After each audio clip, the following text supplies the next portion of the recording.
بسم اللہ الرحمن الرحیم۔ السلام علیکم ناظرین، نبی کریم صلی اللہ علیہ وآلہ وسلم کے نقش قدم پر چلتے ہوئے پہلے سیدنا ابو بکر صدیق رضی اللہ تعالی عنہ، پھر خلیفہ دوم سیدنا عمر فاروق رضی اللہ تعالی عنہ، پھر سیدنا حضرت عثمان غنی رضی اللہ تعالی عنہ، اور پھر خلیفہ چہارم سیدنا حضرت علی بن ابی طالب رضی اللہ تعالی عنہ نے جس طرح سے اپنی زندگیوں کو گزارا اور نبی کریم صلی اللہ علیہ وآلہ وسلم کی تعلیمات کو آگے بڑھایا اور اپنی ذمہ داریوں کو نبھایا، اور اپنے عہد خلافت میں اپنے اس عہد کو، اپنی ان ذمہ داریوں کو نبھایا، بے شک وہ ہم سب کے لیے مشعل راہ ہے۔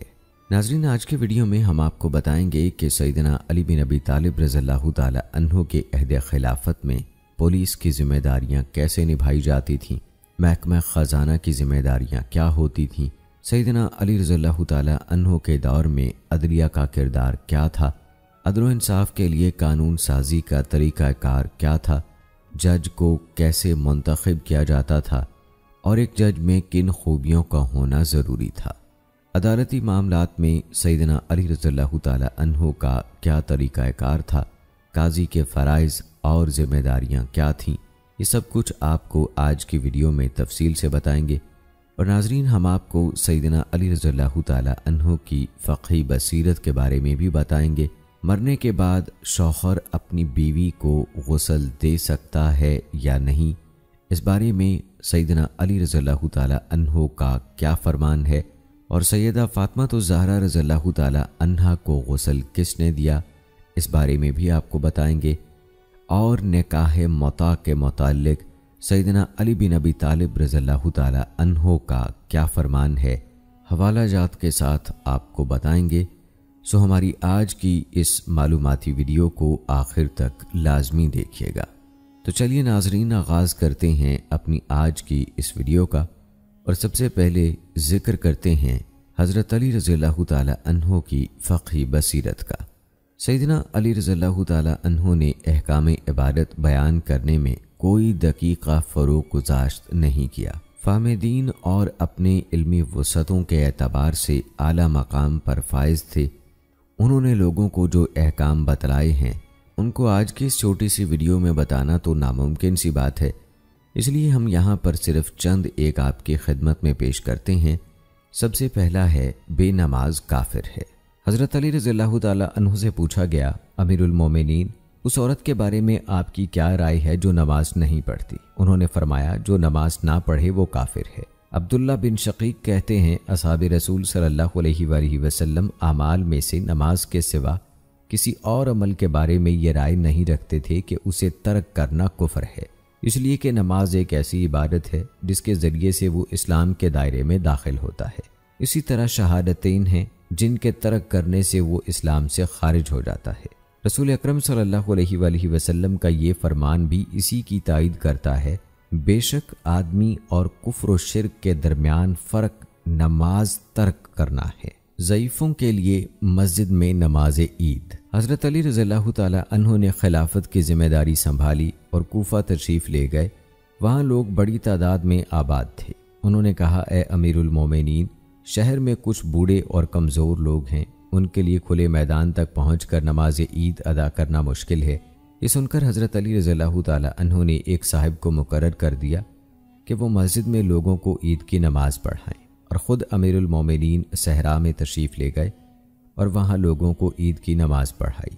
اس سے پہلے انہوں نے کبھی ایسا نہیں کیا تھا۔ وہ خلفائے راشدین رضوان اللہ اجمعین میں سے تھے، اور نبی اکرم صلی اللہ علیہ وآلہ وسلم نے فرمایا ہے، تم پر میری اور میرے بعد خلفائے راشدین کی سنت پر عمل کرنا لازم ہے، لہٰذا جس نے خلفائے راشدین کی سنت کو مضبوطی سے تھام لیا، اس نے اللہ تعالیٰ اور اس کے رسول صلی اللہ علیہ وآلہ وسلم کی اطاعت کی۔ شوہر بیوی کو غسل دے سکتا ہے۔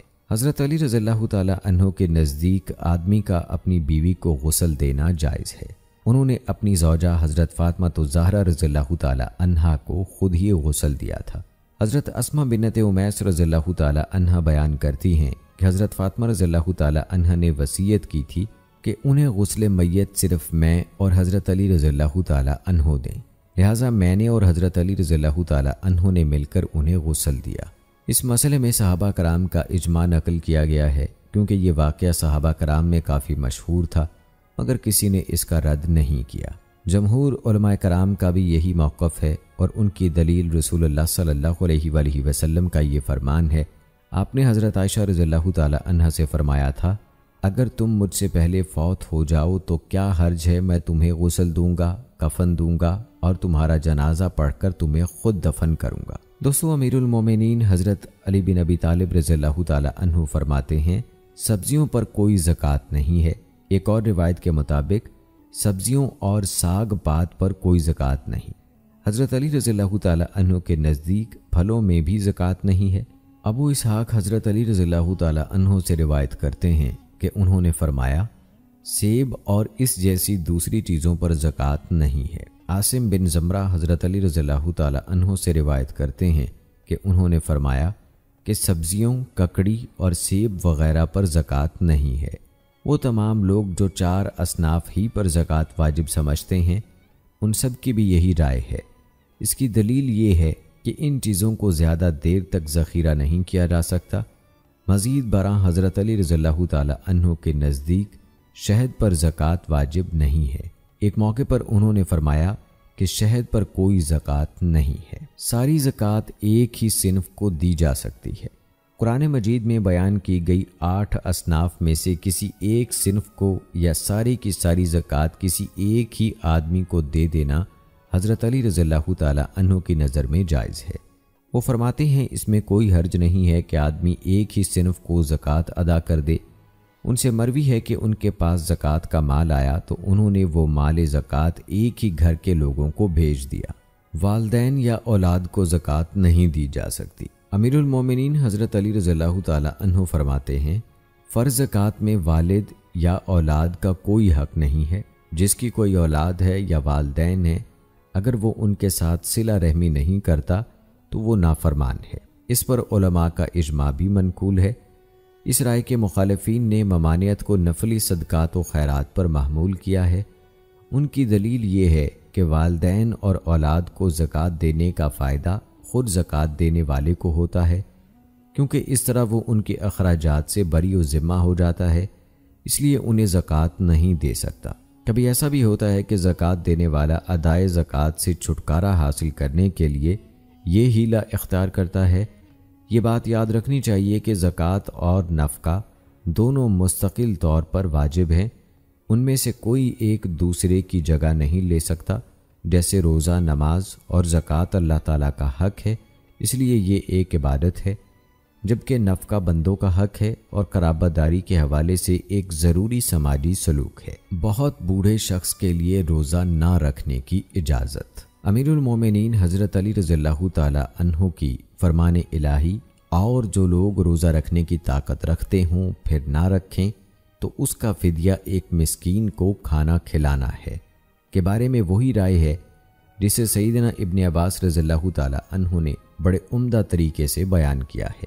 سیدنا ابن عباس رضی اللہ تعالی عنہ نے اس آیت مبارکہ کی تشریح کرتے ہوئے فرمایا کہ یہ آیت بوڑھوں کے لیے ہے، یعنی اتنے بوڑھے جو بڑی مشقت سے روزہ رکھتے ہیں یا رکھ ہی نہیں سکتے، وہ فدیہ دے دیں۔ جو ایک مسکین کو کھانا کھلانا ہے، مطلب یہ کہ وہ بہت بوڑھا شخص جو روزہ نہیں رکھ سکتا وہ روزہ نہ رکھے، لیکن بطور فدیہ روزانہ ایک مسکین کو کھانا ضرور کھلائے۔ عرب عیسائیوں کا ذبیحہ کھانے کی ممانعت۔ حضرت علی رضی اللہ تعالی عنہ کی رائے میں عام عیسائیوں سے مستثنا کرتے ہوئے عرب عیسائیوں کا ذبیحہ کھانا جائز نہیں ہے۔ یہ بات امام طبری اور دیگر علماء کرام نے ان سے نقل کی ہے۔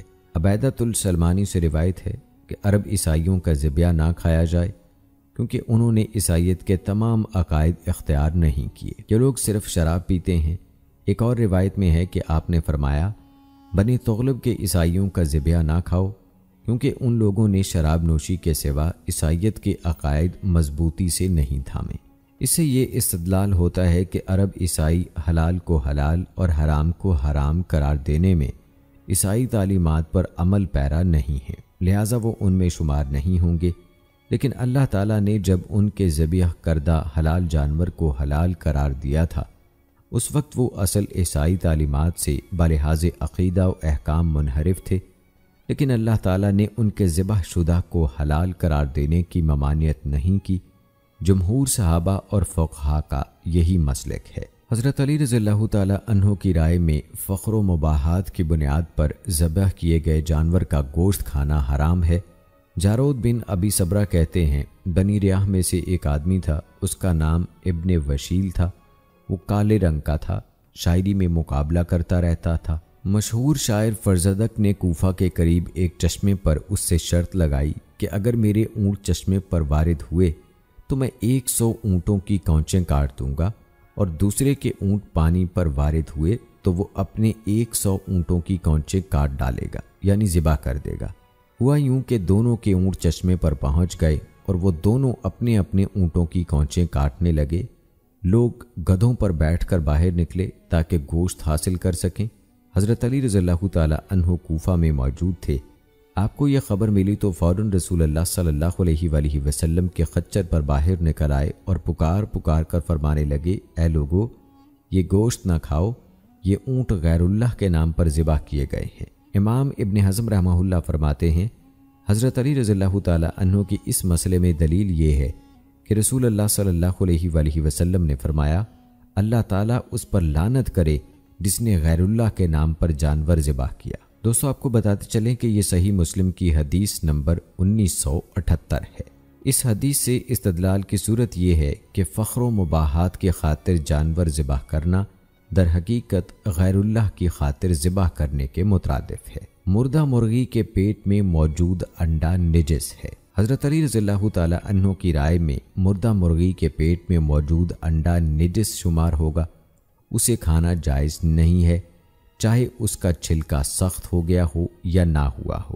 سیدنا علی رضی اللہ تعالیٰ عنہ کی یہ رائے ابن قدامہ نے نقل کی ہے۔ مشرکین اور مجوس کا پکایا ہوا کھانا کھانے میں کوئی حرج نہیں۔ مجوس اور مشرکین کا تیار شدہ کھانا جس کا کسی ذبیحہ سے کوئی تعلق نہ ہو، کھانے میں کوئی حرج نہیں، کیونکہ حرمت ذبح شدہ جانور کے ساتھ مخصوص ہے۔ امیر المومنین حضرت علی رضی اللہ تعالیٰ عنہ فرماتے ہیں، مجوس کا پکایا ہوا کھانا کھانے میں کوئی حرج نہیں، البتہ ان کا ذبح کیا ہوا گوشت کھانے سے منع کیا گیا ہے۔ جمہور فقہا کی یہی رائے ہے۔ بالوں کو سفید حالت میں رکھنا جائز ہے۔ سیدنا علی رضی اللہ تعالیٰ عنہ کے نزدیک سفید بالوں کو سفید ہی رہنے دینا اور مہندی وغیرہ سے نہ رنگنا جائز ہے۔ ان کی یہ بات ابن حجر اور دیگر علماء کرام نے نقل کی ہے۔ شابی سے روایت ہے کہ میں نے حضرت علی رضی اللہ تعالیٰ عنہ کو اس حالت میں دیکھا کہ ان کی داڑھی اور سر کے بال سفید تھے، ان کی داڑھی سینے کو ڈھانپتی تھی۔ ابو اسحاق کہتے ہیں، میں نے حضرت علی رضی اللہ تعالیٰ عنہ کو دیکھا کہ ان کے سر اور داڑھی کے بال سفید تھے اور سر کے اگلے بال جھڑ گئے تھے۔ ابن حنفیہ کہتے ہیں کہ حضرت علی رضی اللہ تعالیٰ عنہ نے ایک بار بالوں کو مہندی لگائی پھر چھوڑ دی۔ نکاح متع کی ممانعت۔ امیر المومنین حضرت علی بن ابی طالب رضی اللہ تعالیٰ عنہ نے فرمایا، رمضان نے ہر قسم کے روزے کو منسوخ کر دیا ہے اور نکاح متع کو طلاق، عدت اور میراث نے منسوخ کر دیا ہے۔ حضرت علی رضی اللہ تعالیٰ عنہ کی دلیل وہ روایت ہے جو انہوں نے نبی اکرم صلی اللہ علیہ وآلہ وسلم سے بیان کی ہے۔ اس میں بتایا گیا ہے کہ رسول اللہ صلی اللہ علیہ وآلہ وسلم نے خیبر کے زمانے میں نکاح متع کرنے والوں اور پالتو گدھوں کا گوشت کھانے سے منع فرما دیا تھا۔ دوستو، اس حدیث کا آپ کو حوالہ بھی دیتے چلیں۔ یہ صحیح مسلم کی حدیث نمبر 1407 ہے۔ بغیر ولی کے نکاح کی 2 حالتیں۔ ابو قیس عودی سے روایت ہے کہ حضرت علی رضی اللہ تعالیٰ عنہ فرماتے ہیں، جس شخص نے ولی کی اجازت کے بغیر شادی کی اور میاں بیوی کے تعلقات بھی قائم کر لیے، ان دونوں کے درمیان علیحدگی نہیں کی جائے گی۔ اگر میاں بیوی کے تعلقات قائم نہیں ہوئے تو ان دونوں کے درمیان علیحدگی ہو جائے گی۔ عورت کے جسمانی عیوب ناگوار ہوں تو اس سے علیحدگی جائز ہے۔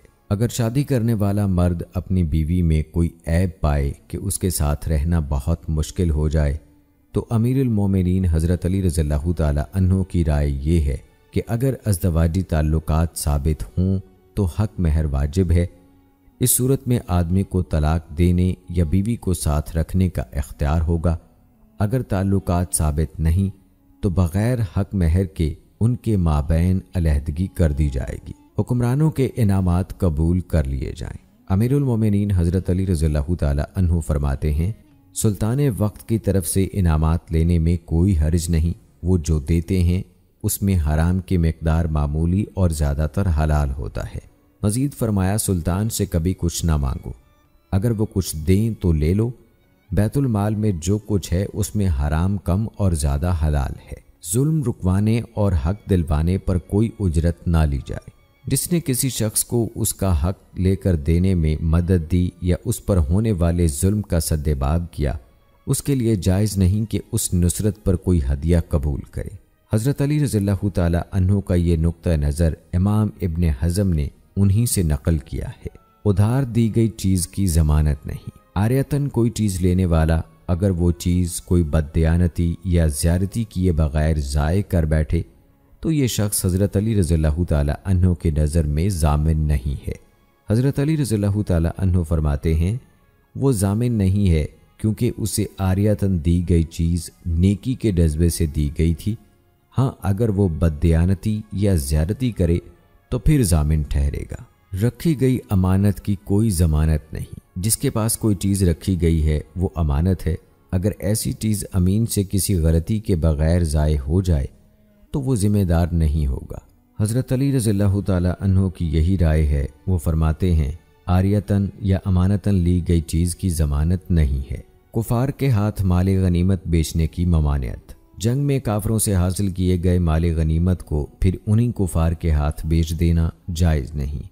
ام موسیٰ سے روایت ہے کہ حضرت علی رضی اللہ تعالی عنہ کی خدمت میں اجمیوں کے برتن میں سے سونے کا ایک مخصوص برتن لایا گیا۔ انہوں نے اسے توڑنا چاہا تاکہ اسے مسلمانوں میں تقسیم کر دیں۔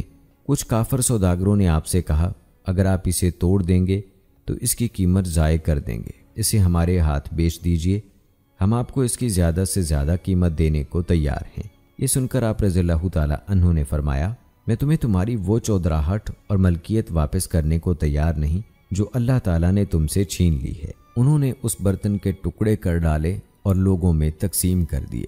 امیر المومنین نے یہ اقدام اس لیے کیا تاکہ ان کا برتن انہیں اپنی عظمت و شوکت کی یاد نہ دلائے یا یہ چیز دوبارہ ان کے لیے مفید نہ بن جائے۔ صنعت گر ضامن ہیں۔ حضرت علی رضی اللہ تعالی عنہ نے صنعت گروں کو ضامن ٹھہرایا تاکہ لوگوں کے مال ضائع ہونے سے محفوظ رہیں۔ شاطبی کہتے ہیں، خلفائے راشدین نے صنعت گروں کو ضامن قرار دیا ہے۔ حضرت علی رضی اللہ تعالی عنہ فرماتے ہیں، لوگوں کے لیے یہی طریقہ بہتر ہے۔ یہ شریعت کے مقاصد میں سے ایک مقصد ہے اور وہ مقصد لوگوں کا مال ضائع ہونے سے بچانا ہے۔ آئیے دوستو، اب آپ کو بتاتے ہیں عدالتی معاملات میں سیدنا علی رضی اللہ تعالی عنہ کا طریقہ کار کیا تھا۔ ایسا معلوم ہوتا ہے کہ حضرت علی رضی اللہ تعالی عنہ عدالتی معاملات، قضاء کے اسلوب اور مقدمات کے ضابطوں کے سلسلے میں بعض ایسی تبدیلیاں کرنے کا ارادہ رکھتے تھے جو معاشرے کے جدید حالات اور تقاضوں سے مطابقت رکھتے ہوں، لیکن انہوں نے اس معاملے کو اس وقت تک مؤخر کیے رکھا جب تک کہ نظام حکومت میں استحکام پیدا ہو جائے۔ ان سے منقول ہے کہ انہوں نے قاضیوں سے فرمایا، جس طرح تم پہلے فیصلے کرتے تھے اس طرح کرتے رہو، یہ عمل اس وقت تک جاری رکھو جب تک کہ تمہاری اجتماعیت مستحکم ہو جائے، کیونکہ سر دست مجھے اختلافات کا خطرہ ہے۔ معاملات حکومت کے استقرار اور ہمواری کے لیے امیر المومنین حضرت علی رضی اللہ تعالی عنہ کی یہ رائے تھی کہ کسی قاضی کو دوسرے قاضی کا فیصلہ ختم کرنے کا حق نہیں ہے۔ خود انہوں نے اہل نجران اور نبی اکرم صلی اللہ علیہ وآلہ وسلم کے مابین طے پانے والا جو معاہدہ تحریر کیا تھا، اس بارے میں بعد ازاں اہل نجران کے درمیان اختلاف پیدا ہو گیا۔ چنانچہ انہوں نے حضرت عمر رضی اللہ تعالی عنہ سے اس میں تبدیلی کی درخواست کی۔ انہوں نے اس کو اس میں سے کچھ متبادل عطا کر دیا۔ بعد ازاں انہیں اپنی غلطی کا احساس ہوا تو انہوں نے حضرت عمر رضی اللہ تعالی عنہ سے متبادل فیصلے میں بھی تبدیلی کی درخواست کی تو سیدنا عمر رضی اللہ تعالی عنہ نے یہ درخواست مسترد کر دی۔ پھر یہ لوگ حضرت علی رضی اللہ تعالی عنہ کے دور خلافت میں ان کے پاس آئے اور کہا، امیر المومنین، آپ سے زبانی سفارش بھی مطلوب ہے اور تحریری بھی۔ تو حضرت علی رضی اللہ تعالی عنہ نے فرمایا، اللہ تمہیں سمجھے، حضرت عمر رضی اللہ تعالی عنہ نے صحیح فیصلہ دیا تھا، میں وہ فیصلہ واپس لینے کے لیے تیار نہیں جو حضرت عمر رضی اللہ تعالی عنہ نے دیا ہو۔ قضا ریاست کے امور سے وابستہ ہے، اس میں بھی وہی شرائط ہیں جو مسلمانوں کے حکمران پر عائد ہوتی ہیں، اور وہ ہیں عقل، بلوغت اور اسلام۔ قاضی کو لوگوں کے مال سے بے پرواہ ہونا چاہیے، وہ بردبار ہو، کسی بات پر مشتعل نہ ہو، کسی طرف سے آنے والا تیر اسے غضبناک نہ کرے، احکام شریعت کا عالم ہو، ناسخ و منسوخ کا علم رکھنے والا ہو۔ حضرت علی رضی اللہ تعالی عنہ نے ایک مرتبہ ایک قاضی سے پوچھا، کیا تم ناسخ و منسوخ کا علم رکھتے ہو؟ اس نے کہا نہیں۔ آپ رضی اللہ تعالی عنہ نے فرمایا، پس تو خود بھی ہلاک ہوا اور دوسروں کے لیے بھی باعث ہلاکت بن گیا۔ حضرت علی رضی اللہ تعالی عنہ نے مذکورہ قاضی سے ناسخ و منسوخ کے بارے میں پوچھا تھا، کیونکہ اس دور میں اس کی پہچان آسان نہ تھی۔ قاضی کے لیے یہ بھی شرط ہے کہ اسے سابقہ عدالتی فیصلوں سے آگاہی ہو، تاکہ وہ ان کے اسلوب اور طریق سے باہر نہ نکل سکے۔ وہ احکام جن میں اختلاف ہے وہ ان میں اپنی قطعی رائے رکھنے والا ہو۔ اسے متواضع یعنی منکسر المزاج ہونا چاہیے۔ اسے زیادہ علم اور عقل والوں سے مشورہ کرنے میں کوئی جھجک نہیں ہونی چاہیے، کیونکہ یہ مشورہ اسے فیصلوں میں غلطی سے محفوظ رکھنے میں مدد دے گا۔ اسے حق کے معاملے میں جرأت مند ہونا چاہیے۔ اسے حق کے مطابق فیصلہ دینے میں کوئی تعامل نہیں ہونا چاہیے، چاہے اس کا فیصلہ طاقت والوں کے لیے ناراضی کا باعث ہو۔ حضرت علی رضی اللہ تعالی عنہ کے اس قول میں یہ سارے امور یکجا بیان کر دیے گئے ہیں۔ قاضی اس وقت تک قاضی نہیں کہلا سکتا جب تک اس کے اندر یہ 5 خوبیاں موجود نہ ہوں: پاک دامن ہو، بردبار ہو، سابقہ فیصلوں کا عالم ہو، عقل والوں سے مشورہ کرنے والا ہو، اور اللہ کے معاملے میں کسی ملامت کرنے والے کی ملامت کا اسے کوئی خوف نہ ہو۔ قاضی کو چاہیے کہ مقدمات کی سماعت کے لیے شہر کے وسط میں جگہ کا انتخاب کرے، تاکہ مقدمہ لے کر آنے والوں میں سے کسی کے لیے وہاں پہنچنا مشکل نہ ہو۔ یہی وجہ ہے کہ حضرت علی رضی اللہ تعالی عنہ نے قاضی شریح کو یہ حکم دیا تھا کہ آپ شہر کی بڑی مسجد میں عدالت لگائیں تاکہ وہاں پہنچنا آسان ہو۔ لوگوں کے درمیان عدل و انصاف کا قیام اسلامی ریاست کی بنیادی مقاصد میں سے ہے۔ فقہ اسلامی کا فیصلہ یہ ہے کہ صاحب حق کو حصول حق کی راہ میں کوئی رکاوٹ نہ ہو، اس لیے مقدمہ کے فریقوں کو انصاف مفت حاصل ہوگا۔ کوئی فریق نہ قاضی کو کوئی رقم ادا کرے گا نہ ریاست کو، بلکہ اسلامی ریاست ہی قاضی اور عدالت کے تمام اخراجات کی کفیل ہوگی۔ حضرت علی رضی اللہ تعالی عنہ نے قاضی شریح کو جب کوفہ میں قضا کی ذمہ داری سونپی تو انہیں ماہانہ 500 درہم تنخواہ بھی مرحمت فرمائی۔ خلافت راشدہ کے دور میں نظام وکالت کے بیج ظاہر ہوئے۔ حضرت علی رضی اللہ تعالی عنہ کسی بھی جھگڑے کے حوالے سے اپنے بھائی عقیل کو وکیل بناتے تھے۔ جب عقیل رضی اللہ تعالی عنہ سن رسیدہ ہو گئے تو انہوں نے اپنی جانب سے عبداللہ بن جعفر بن ابی طالب رضی اللہ تعالی عنہ کو وکیل مقرر کیا۔ آپ فرماتے تھے کہ میرے وکیل کے حق میں جو فیصلہ ہوگا وہ میرے حق میں ہوگا، اور جو فیصلہ میرے وکیل کے خلاف صادر ہوگا وہ میرے خلاف ہوگا۔ دوستو، اگر بات کی جائے قاضی کے فرائض اور ذمہ داریوں کی، تو سیدنا علی رضی اللہ تعالی عنہ کے عہد میں قاضی کو اپنے فیصلوں کو یقینی بنانے کے لیے کچھ امور کا اہتمام کرنے کی تاکید کی جاتی تھی جو کہ بہت اہم تھیں۔ ان میں سب سے پہلے پیش آمدہ معاملے کا گہرا مطالعہ کرنا تھا۔ قاضی کو پیش نظر مقدمے میں قطعی فیصلہ صادر کرنے میں جلد بازی سے کام نہیں لینا چاہیے۔ یہی وجہ ہے کہ حضرت علی رضی اللہ تعالی عنہ نے ایک موقع پر قاضی شریح سے فرمایا، جب تک آپ بات ہی نہیں کرتے آپ کی زبان آپ کی غلام ہے، جو ہی آپ بول اٹھے آپ زبان کے غلام ہو گئے، لہٰذا یہ دیکھو کہ کیا فیصلہ کر رہے ہو، کس بارے میں کر رہے ہو اور کس طرح کر رہے ہو۔ دوسری بات، دونوں فریقوں سے برابری کا سلوک۔ حضرت علی رضی اللہ تعالی عنہ کے پاس ایک مہمان آیا، ان کے پاس کچھ روز رہا۔ اس مہمان کے پاس مد مقابل فریق کا آدمی ملنے آیا۔ حضرت علی رضی اللہ تعالی عنہ نے اس سے پوچھا، کیا تم اس کے مد مقابل فریق ہو؟ اس نے کہا جی ہاں۔ آپ نے مہمان سے فرمایا، یہاں سے چلے جاؤ۔ ہم کسی مقدمہ دائر کرنے والے مہمان کو ٹھہراتے ہیں تو اس کے مد مقابل فریق کو بھی ساتھ ہی ٹھہراتے ہیں۔ مد مقابل فریقوں سے اونچی آواز میں کلام کرنے سے اجتناب کا بھی اہتمام کیا جاتا تھا۔ حضرت علی بن ابی طالب رضی اللہ تعالی عنہ نے ابو الاسد الطولی کو قضا کی ذمہ داری سونپی، پھر انہیں معزول کر دیا۔ انہوں نے پوچھا، آپ نے مجھے معزول کیوں کیا؟ میں نے کوئی خیانت کی نہ کوئی جرم کیا۔ انہوں نے فرمایا، میں نے دیکھا کہ تم دونوں فریقوں سے اونچی آواز میں بات کر رہے تھے۔ تعلقات یا قرابت داری کے اثرات۔